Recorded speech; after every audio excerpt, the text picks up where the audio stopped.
Hello, everybody, and welcome to our second webinar on Delaware's cannabis licensing program. My name is Emily Cisneros. I'm the founder and CEO of Canna Business Services. We are also joined today by Marissa Cortez, our GM, and Beth Panicucci, our Director of Operations. So let's jump right in. We won't take too much of your time on this webinar, but we want to give you some updates, some important information. If you haven't watched our first webinar, we've got it posted on YouTube and LinkedIn. And this one will also be posted once it goes through production. It will be posted on all of our social media. We'll do little clips and stuff on Instagram, things like that. But if you want to watch the full thing, it will be on our YouTube channel at cannabusinessservices.com. And if we can keep this under 15 minutes, it will also be on LinkedIn in its entirety. LinkedIn has some pretty severe video restriction timing. So let's jump right in. Let's talk about it. Delaware's officially open. Beth, what can you tell us about it? So the licensing window is open. Our last webinar we did right before the 19th when Delaware surprised everyone by opening early, which is very unusual. Usually we see states pushing deadlines back, but in this case they opened early.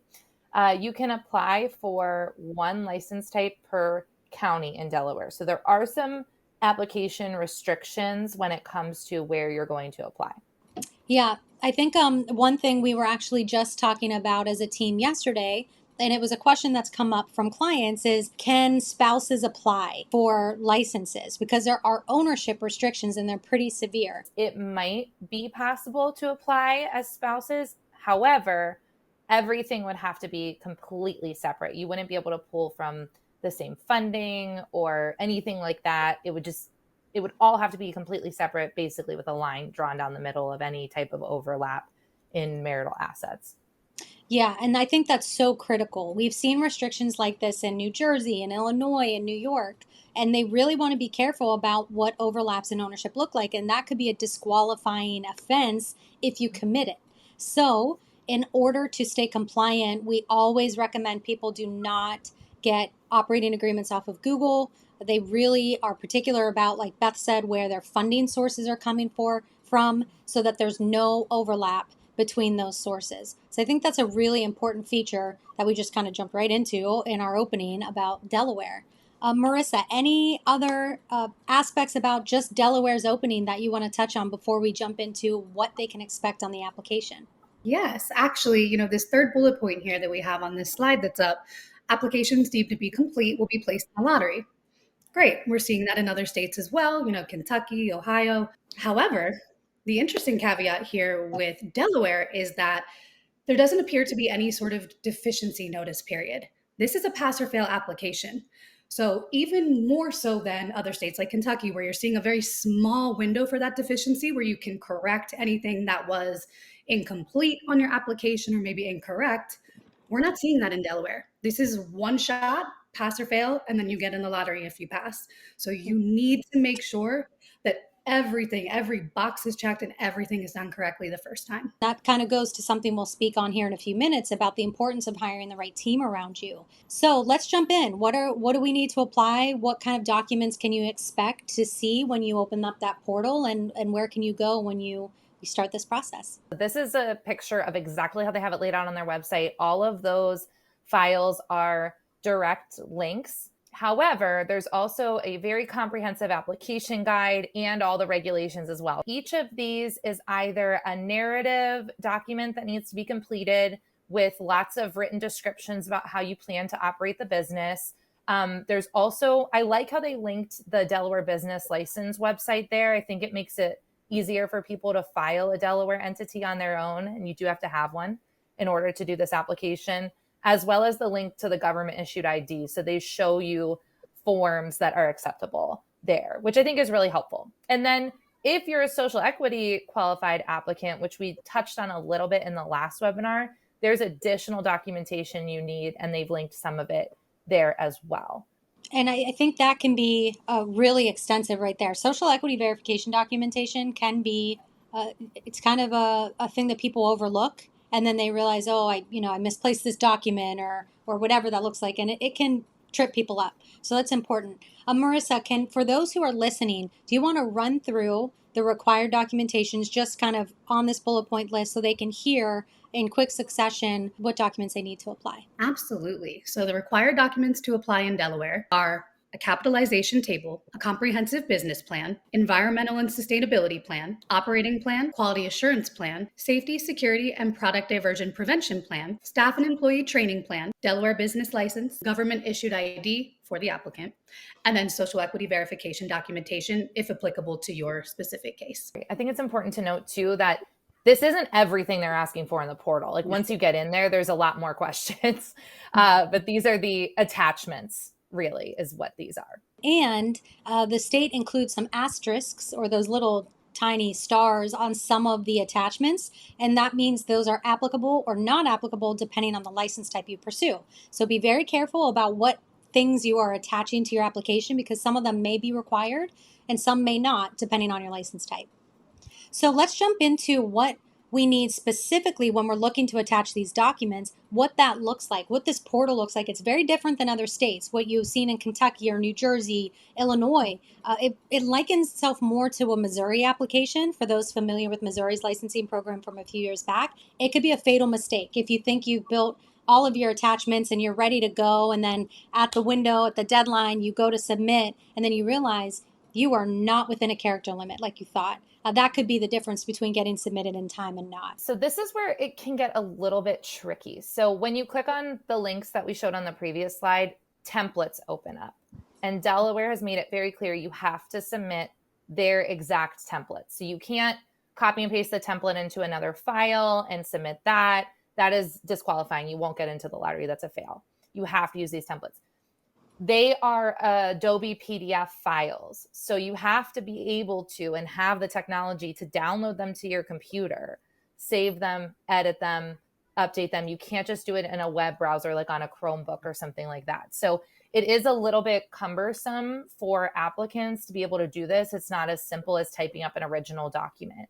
And then each section, as you can see on there, has a maximum character limit. So not a word count, which is very different, but a character limit.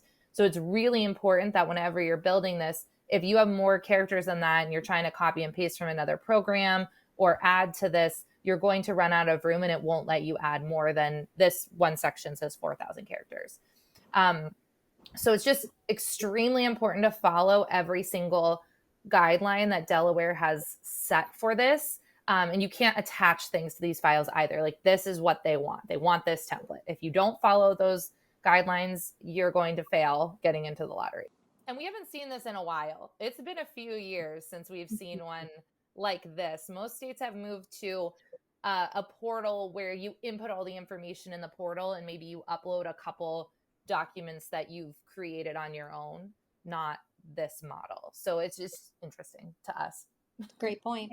While it can maybe appear right off the bat that, oh, this is easier, it's a template, everything I need for the security measures and controls fits right in here. It's actually, in our experience, typically a bit more difficult and time consuming when it is shorter, or not shorter, I should say, more stringent with requirements for a character limit. It's harder because you have to fit all of that and make it pack a punch for the application reviewer in this one little templated area. So it can be difficult, and we recommend getting support in that, because this part of it can be very tough. And like we said, this is pass or fail, one shot.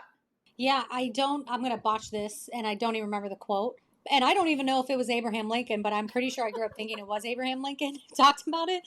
That like when he was writing a letter to someone, he's like, I apologize, it didn't have the time to make it, like to have brevity in this, because it is a skill set. It takes drafting and redrafting and editing to actually pare something down to be succinct and still get all of the points across that you need to get across, hit the regs like you need to hit the regs, hit the rules like you need to hit them, and all the points that are required in the attachment and in the application requirements themselves. So it is important. You can't just take a 75-page security plan and chop it down to a certain character limit and say it's fine. It has to hit all the points, which can be very challenging for people. And we draft security plans for security companies all over the country.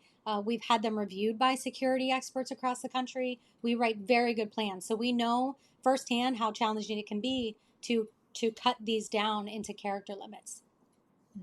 And that kind of leads we're us always to sad with the security plan restrictions whenever it's like 10 pages or a couple characters. We like to give a full-blown 75 page. Did you say we're always sad when it gives those restrictions? Yeah, 100%. 100%. We're like, oh man, can it be like Alabama or Georgia where we have so many pages that we can write? There's so many things we want to say. Exactly. That kind of actually leads us to our last content slide, and that's the three biggest mistakes we see in the application. Sorry, I thought I went to the wrong slide. I was looking. I love the photo, and I forgot we added the photo of Delaware to the slide, so it threw me off. I like the color of the photo. I do too. I really do.